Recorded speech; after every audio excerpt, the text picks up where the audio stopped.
오늘 하나님 말씀은 마태복음 5장 5절에서부터 8절 말씀입니다. 5장 5절에서 8절 말씀입니다. 또 너희는 기도할 때에 외식하는 자와 같이 하지 말라. 그들은 사람에게 보이려고 회당과 큰 거리 어귀에 서서 기도하기를 좋아하느니라. 내가 진실로 너희에게 이르노니 그들은 자기 상을 이미 받았느니라. 너는 기도할 때에 내 골방에 들어가 문을 닫고 은밀한 중에 계신 내 아버지께 기도하라. 은밀한 중에 보시는 내 아버지께서 갚으시리라. 또 기도할 때에 이방인과 같이 중언부언하지 말라. 그들은 말을 많이 하여야 들으실 줄 생각하느니라. 그러므로 그들을 본받지 말라. 구하기 전에 너희에 있어야 할 것을 너희 하나님, 너희 아버지께서 아시느니라. 아멘. 유대인들은 어떻게 기도를 하냐면 복음서에서도 예수님께서 바리새인들을 책망한 것 같이 사거리 광장에 서서 사람들이 보이는 곳에 서서 하나님을 향하여 기도하는 모습들을 자주 드러내 보였습니다. 그래서 예수님께서는 저렇게 기도하지 말라. 저들은 저렇게 기도함으로써 자기 상을 이미 받아버렸느니라. 하나님과 우리 사이에 기도하는 것은 좀 은밀한 중에 하나님과 깊은 교제를 나누는 것이 중요할 겁니다. 사실 기도한다는 것은 하나님과의 대화한다는 것을 의미합니다. 하나님을 향하여 내 마음을 내어놓고 은밀한 중에 계신 아버지께 나의 마음을 털어놓으며 도움을 구하는 이 기도야말로 가장 가치 있는 인간의 행위입니다. 하나님과의 대화하는 숨쉬는 시간이라고 우리는 생각을 하고 있죠.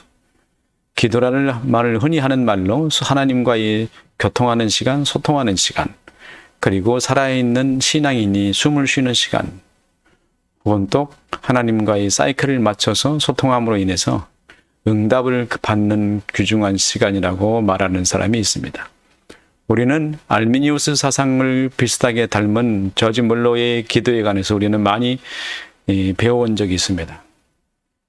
우리가 기도할 때 하나님께서 역사하셨고 2000번의 기도 응답을 받았다는 그 놀라운 기도에 우리는 늘 감동되기도 합니다.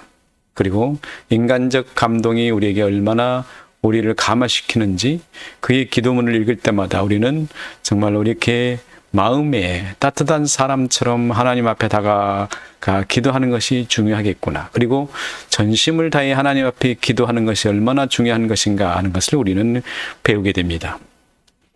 두말할 것 없이 기도하는 것은 매우 중요한 겁니다. 저는 하나님과의 은밀한 대화, 저는 수시로 여러분에게 기도하라고 말씀드리고 싶습니다. 그리고 필요에 따라서 여러분이 은밀한 방을 가지셔서 하나님과의 대화 시간을 갖는 것은 너무도 중요합니다. 혼자서 조용히 하나님과 대화할 수 있는 기도방을 가지는 것은 그것처럼 행복한 것이 없을 겁니다. 하나님과 대화를 하면은 그 대화한 그것에 대해서 조용히 가슴속에 묻어두고 자기 혼자 가지고 있고 그것을 깊이 묵상하면서 여러분의 인격을 성장해 가는 기도라면은 정말로 가치 있는 사람이 될 것이고 여러분이 그렇게 기도를 드리는 그 기도가 언젠가는 세상에 빛을 드러내는 놀라운 역사가 나타나게 될 것이기 때문입니다. 여러분이 조용히 은밀한 방에서 기도를 하는 것은 어떤 결과를 가져오냐면 세상에 나가서 사람들에게 보일 때 여러분으로 하여금 복음의 향기를 더욱 가치 있게 드러나게 하는 아주 중요한 모습을 나타내는 겁니다. 여러분이 기도 시간에 하나님 앞에 나아가는 것은 이스라엘 백성들이 시내산 꼭대기 정상에 올라가셔서 모세와 대화하실 땐 그 하나님의 음성을 듣는 광경을 보는 것과 같은 현상입니다. 모세가 40일 동안 하나님과 대화하고 있다가 모세가 하나님께서 주신 그 두 돌판을 들고 내려올 때 그의 얼굴에서 어쩌다 그랬죠? 그 얼굴이 빛이 났다 그랬습니다. 마찬가지로 여러분이 골방에서 하나님과 대면하고 나올 때에는 얼굴에 빛이 납니다. 모든 사람이 다 똑같습니다. 그러니까 여러분 골방에서 자주 기도하십시오. 저는 그걸 추천합니다. 그리고 무시로 기도하십시오. 제가 추천하는 기도는 골방과 무시. 물론 새벽 기도와 공개적인 기도에 나와서 기도하는 것은 너무 좋습니다. 근데 새벽 기도나 공개적인 기도의 장소에 나와서 저는 권장 드릴 만한 기도가 있습니다.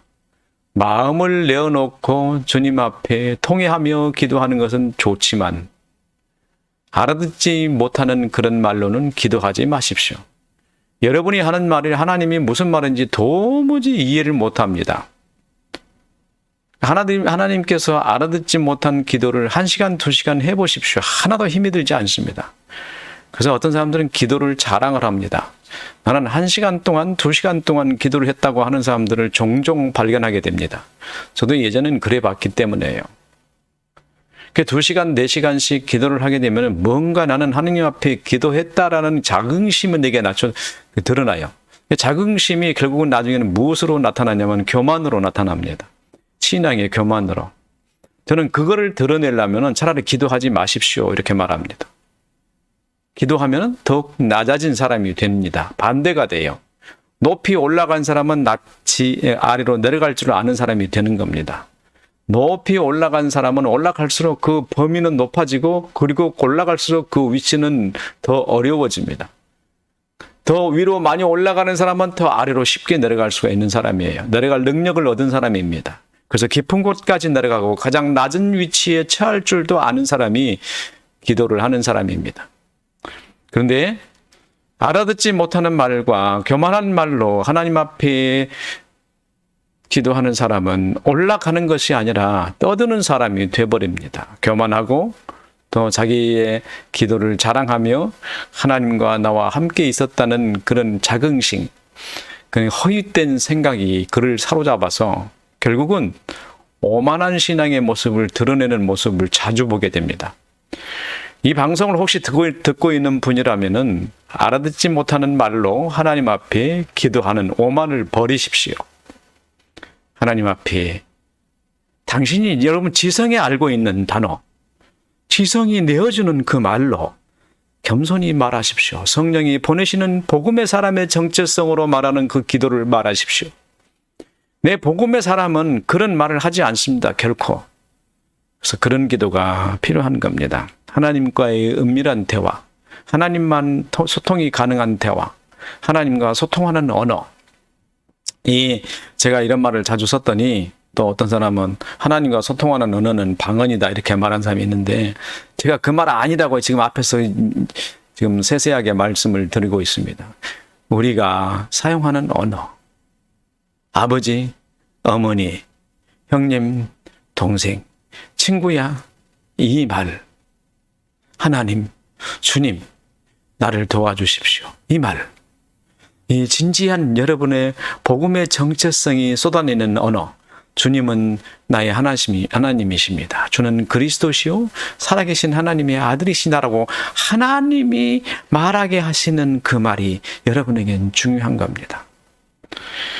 기도는 가능한 수시로 자주 하는 방법을 찾으세요. 수시로 자주 하려면 어떻게 해야 되겠죠?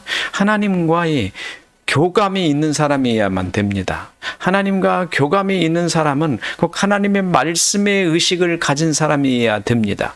하나님의 말씀의 의식을 가진 사람이라면 하나님으로부터 주신 말씀이 내 영혼에서 떠나지 않고 내가 의식이 계속 되어 있는 상태를 말합니다. 세상의 의식이 내 영혼을 사로잡는 것이 아니라 하나님이 주시는 내게 주시는 말씀이 내 의식에 사로잡아서 그 말씀이 나의 삶 속에서 적용되고 생활화된 사람이라면 그 사람은 하나님과 지금 소통하고 있는 사람이에요. 그래서 그 사람이 그런 상태에서 하나님을 가볍게 한번 불러보세요. 하나님의 즉시 응답하십니다. 왜냐하면 옆에 계신 걸 내가 느끼고 있기 때문에. 그래서 교감한다라는 뜻으로 말합니다. 이런 사람이 되시기 위해서 의식을 가지고 수시로 기도하는 겁니다. 하나님, 저 불쌍한 사람 도우십시오. 눈에 보이는 것마다 감각되는 것마다 하나님을 향하여 기도하면 모든 것이 응답됩니다. 응답되지 않는 것이 하나도 없어요. 너희가 내 안에 거하고 내 말이 너희 안에 거하면 무엇이든지 원하는 대로 구하라. 그리하면 이루리라. 주님의 약속이에요.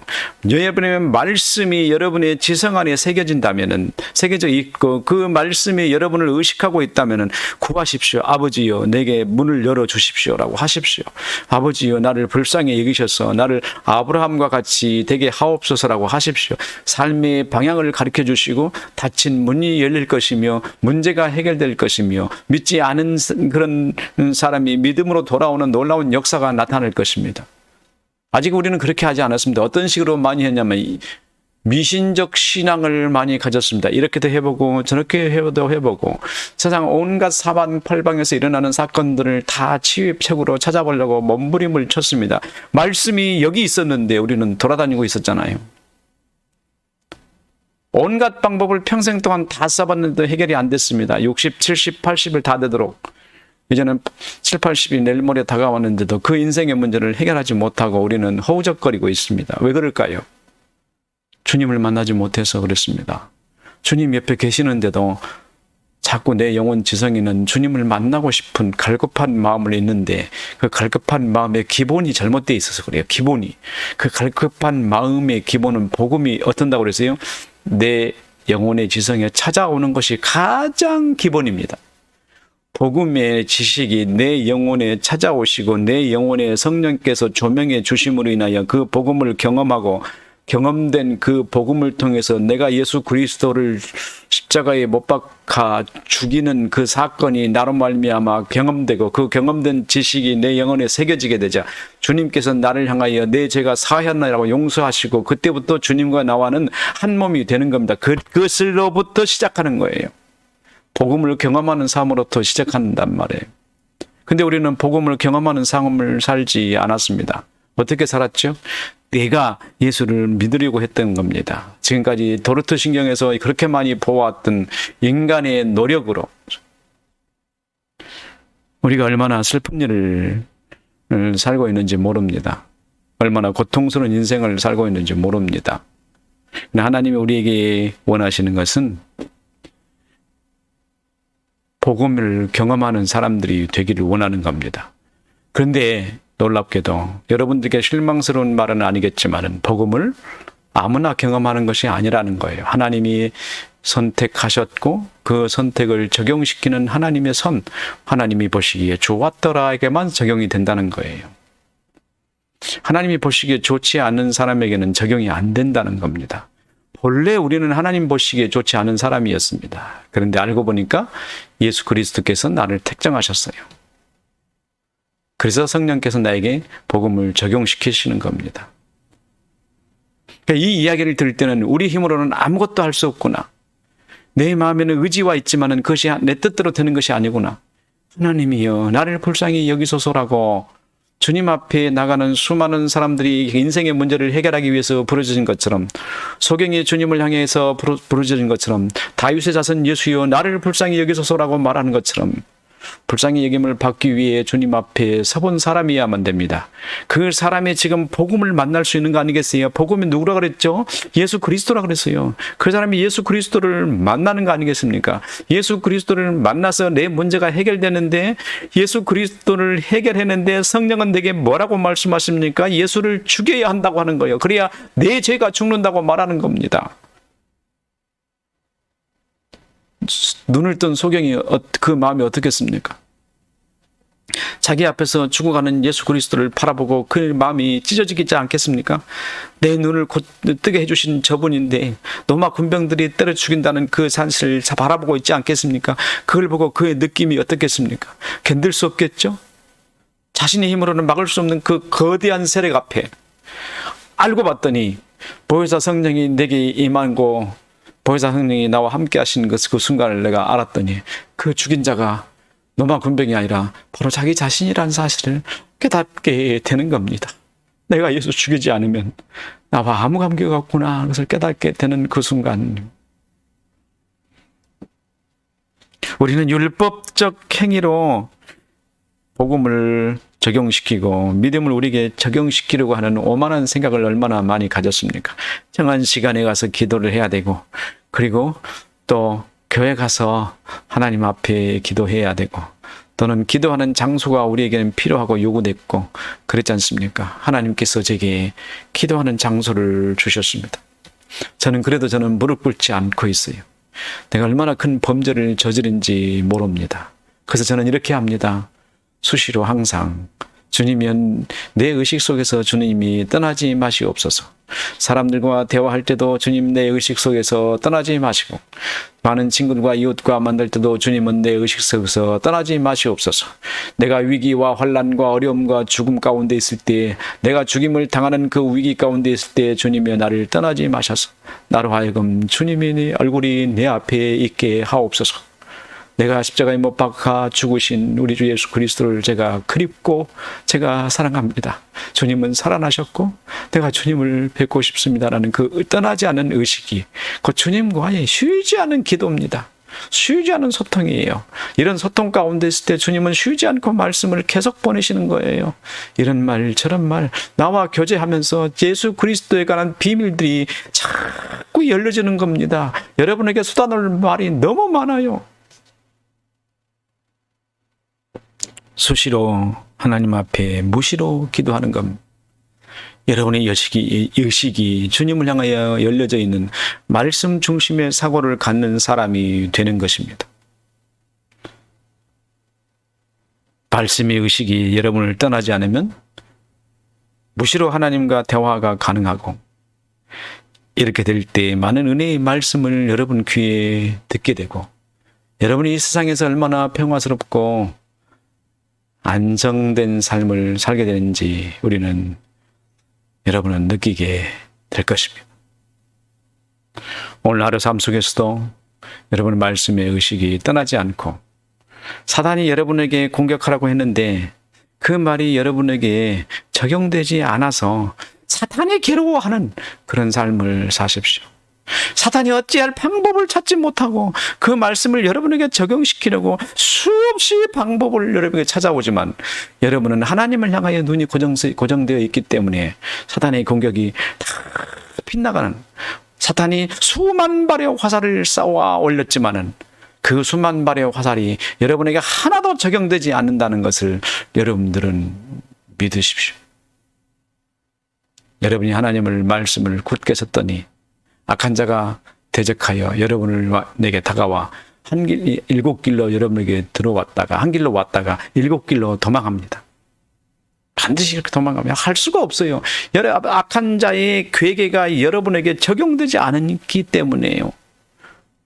얼마나 평강스러운 삶을 사시겠습니까?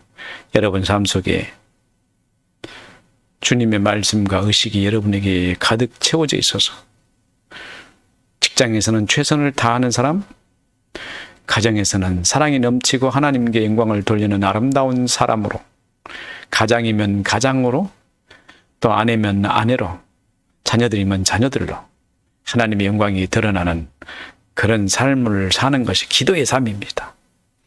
여러분 수시로 주님과 대화하며 기도방을 가지면서 말씀을 읽고, 그리고 말씀과 함께 공동으로 기도할 때는 소리내서 같이 기도하면서 하나님을 찾는 여러분 되시기를 주님의 이름으로 간절히 기원합니다. 기도하겠습니다.